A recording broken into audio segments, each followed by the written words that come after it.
Hari ini kajian Islam akan disampaikan oleh Ustadz Ahmad Fathillah LCMA. Kepada beliau disilakan. Bismillahirrahmanirrahim. Assalamualaikum warahmatullahi wabarakatuh.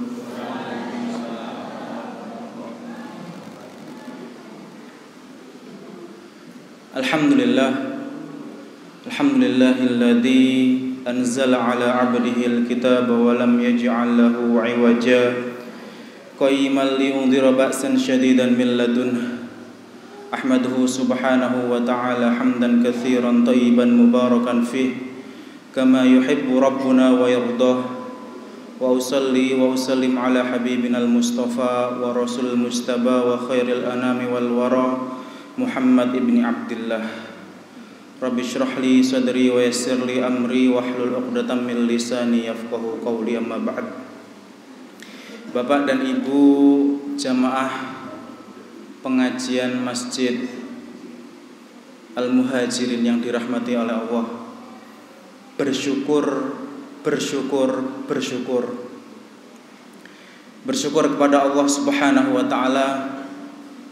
Allah sampaikan kita di bulan Syawal ini, di penghujung bulan Syawal ini, betapa nikmat agung yang Allah berikan pada diri kita, yang mana mungkin barangkali ada di antara tetangga-tetangga kita, saudara-saudara kita yang ketika bulan Ramadan bersama atau sebelum Ramadan bersama-sama dengan kita, tapi hari ini sudah tidak lagi bersama kita.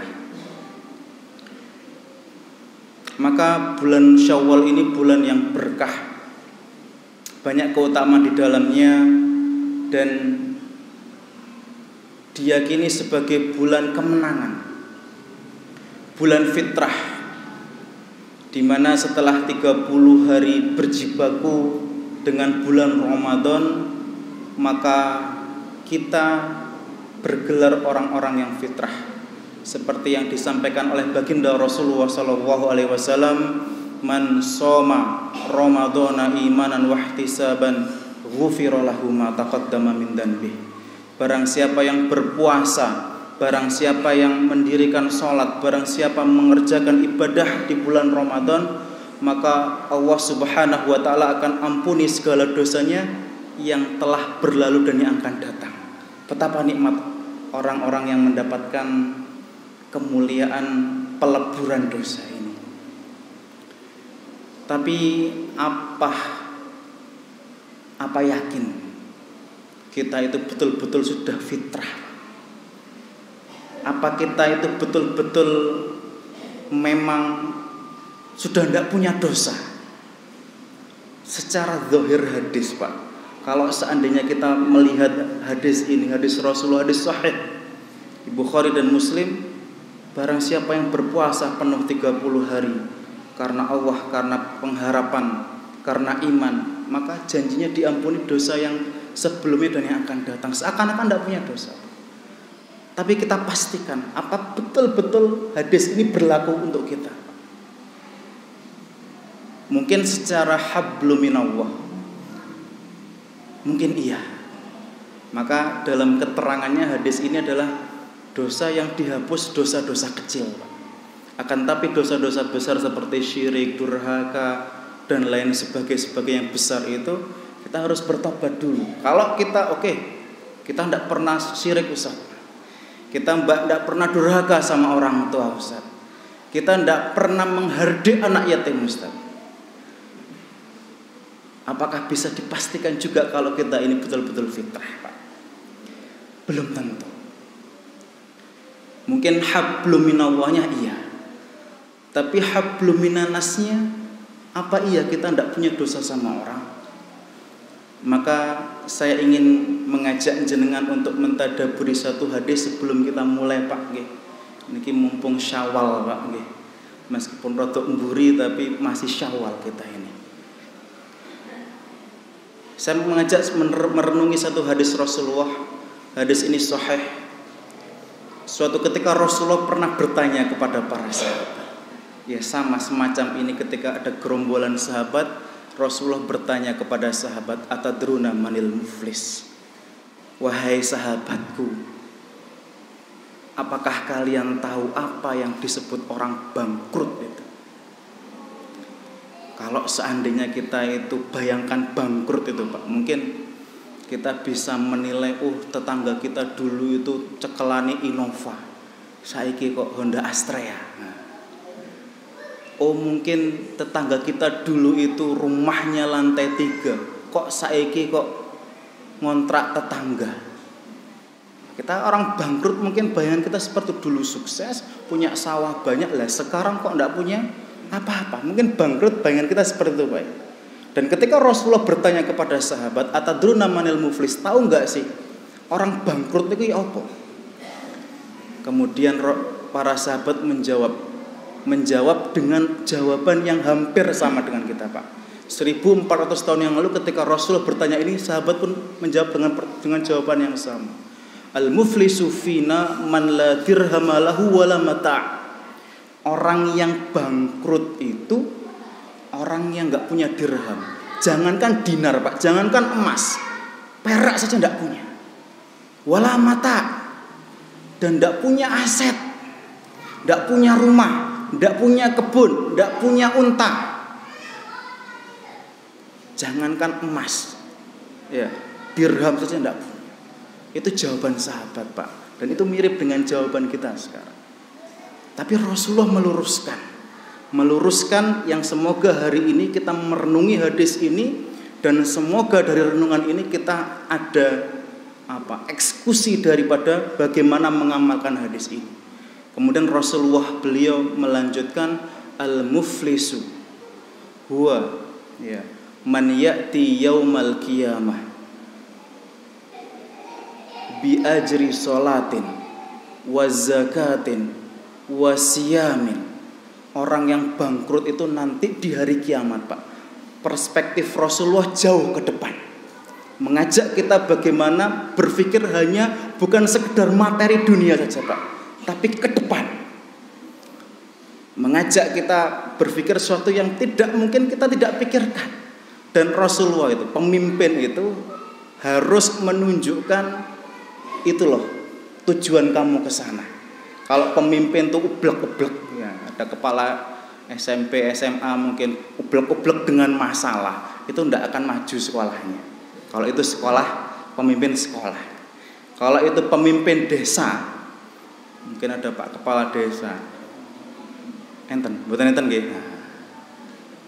Sing dibahas ublek-ublek masalah itu tidak akan maju. Tapi kalau visioner, desa Paseban iki harus bisa menjadi desa yang bermanfaat untuk umat Islam di kancah nasional. Wah, itu menunjukkan itu pimpinan seperti itu.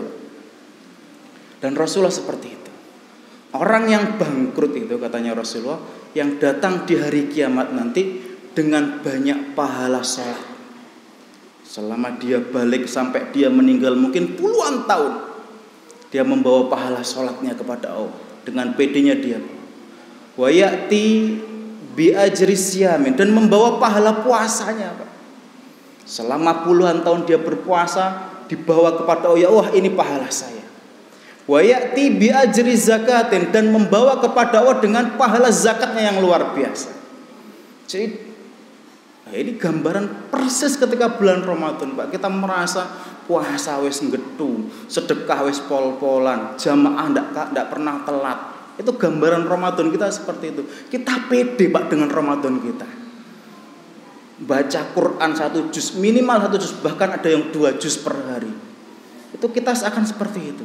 Dan itu digambarkan oleh Rasulullah, yang mana orang ketika hari kiamat membawa pahala sholat, membawa puasa, membawa pahala zakat.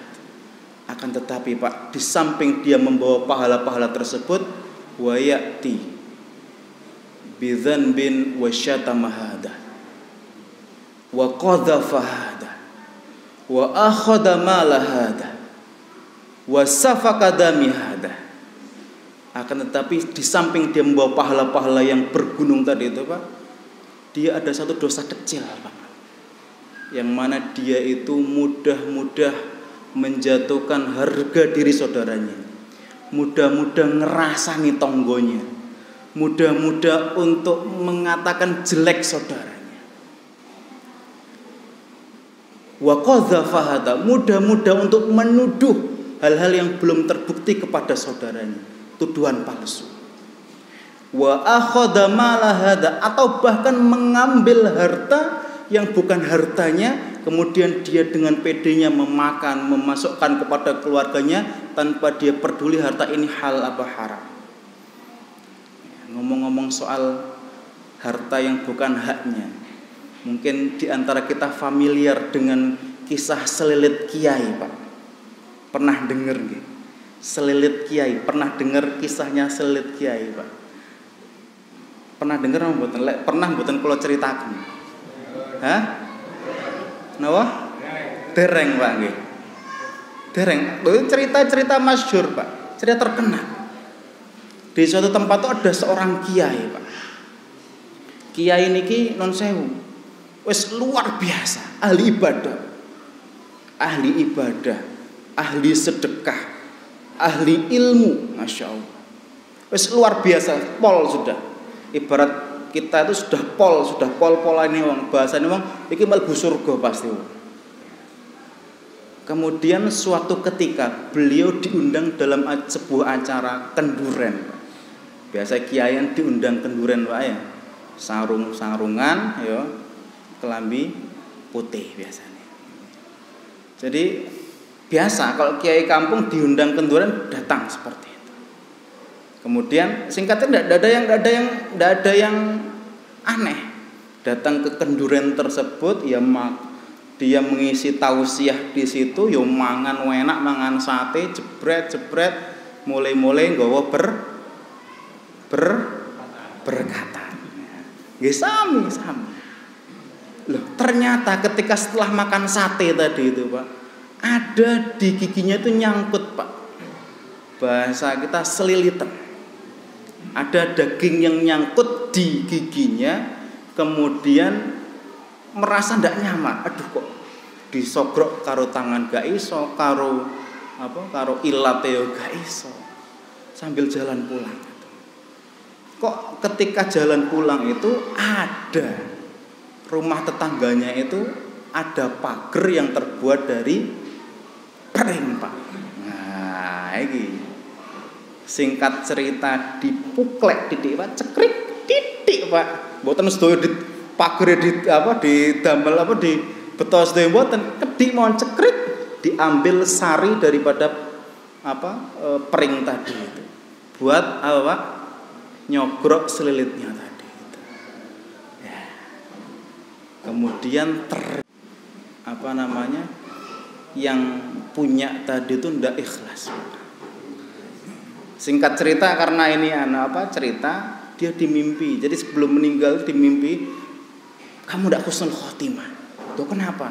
Karena kamu moklek tadi itu ndak izin, kemudian orang yang enggak ridho.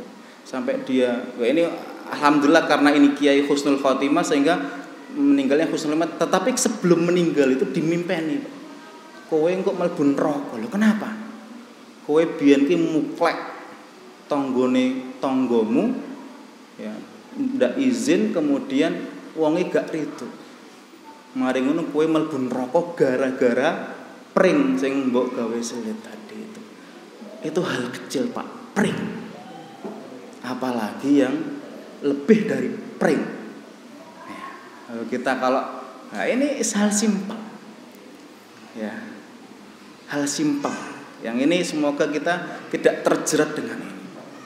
Yang lebih berat lagi wasafakadamiha, dan dia bahkan sampai dalam hadis yang selanjutnya membunuh saudaranya yang lain. Itu juga dalam kategori. Ketika kita klasifikasikan, ternyata dosa-dosa ini adalah dosa hablum minannas. Dosa hablum minannas. Yang mana dosa hablum minannas tadi itu ya tadi seperti ngomongin orang, kemudian menuduh orang, memakan harta orang, sampai membunuh nyawa orang tanpa yang bukan haknya itu. Kemudian ketika di hari kiamat nanti, ini saya teruskan hadisnya tadi itu, kemudian dia itu karena punya dosa dengan hablum minas tadi itu, dosa-dosa segunung sholatnya, dosa pahala-pahala segunung sholatnya, pahala-pahala puasa tadi itu diambil orang yang terambil haknya tadi. Ya, sampai diambil pahala besar tadi itu diambil karena dia mendolimi orang yang hablum minas tadi itu. Kemudian ketika haknya diambil tadi itu, sampai pahala yang dia bawa itu habis karena saking banyaknya orang yang dia itu zalimi tadi, yang hablum minas tadi itu.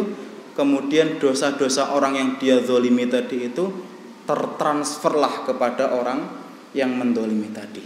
Sehingga definisi orang bangkrut yang disampaikan Rasulullah adalah ketika dia dengan pedenya membawa banyak pahala, tapi gara-gara dosa hablum minas yang tadi tidak clear, tidak selesai di dunia tadi itu, akhirnya pahalanya diberikan kepada yang orang yang dia zalimi, dan kemudian pahala yang kejelekannya ditransfer kepada rekening amal dia.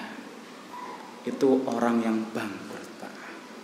Maka benar ketika Rasulullah itu, beliau tidak mau, Pak, ketika ada seorang sahabat itu meninggal, yang pertama ditanya itu hal indahudain, apakah dia punya utang.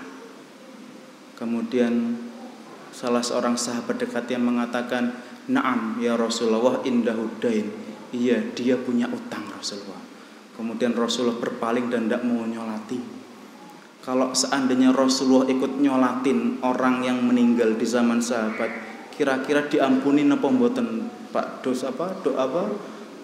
dosa-dosanya? Karena yang memohon ampunkan itu adalah Rasulullah. Ketika sing ndongaaken Rasulullah, kira-kira makbul napa mboten doanya Rasulullah? Makbul, pasti diampuni. Tapi mengapa Rasul tidak mau menyolati tadi itu?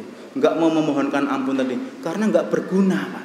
Meskipun dosanya habis, tapi dia punya tanggungan ke orang, kemudian itu akan menjadi bumerang nanti di hari kiamat. Maka ketika itu ada seorang sahabat menjawab, saya bertanggung jawab atas utang ini Rasulullah.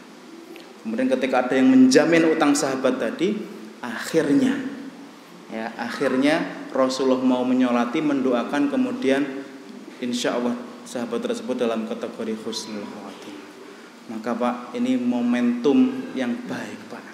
Saya di sini banyak ngomong, saya di sini banyak mungkin bermuamalah dengan jenengan, saya banyak salah, Pak.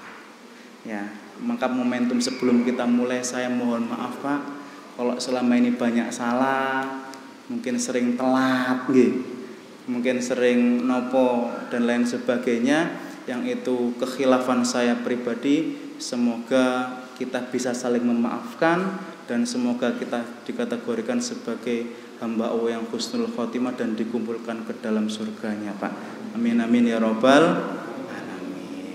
Ridho, Pak, nggih, maaf jenengan nyepuraken kula nggih. Nggih, insyaallah. Dan jenengan insyaallah saya tidak punya masalah ya dengan jenengan, dan insyaallah jenengan orang-orang sae sedaya nggih, dunia dan akhirat. Barakallahu fikum. Semoga yang sedikit ini manfaat untuk kita semua. Dan tidak ada yang didiskusikan nggih, sampun. Nggih, sampun. Semoga manfaat. Mohon maaf sekali lagi atas segala kesalahan, segala khilaf, segala kesalahan dari saya sendiri, yang kebaikan dari Allah Subhanahu wa taala. Assalamualaikum warahmatullahi wabarakatuh.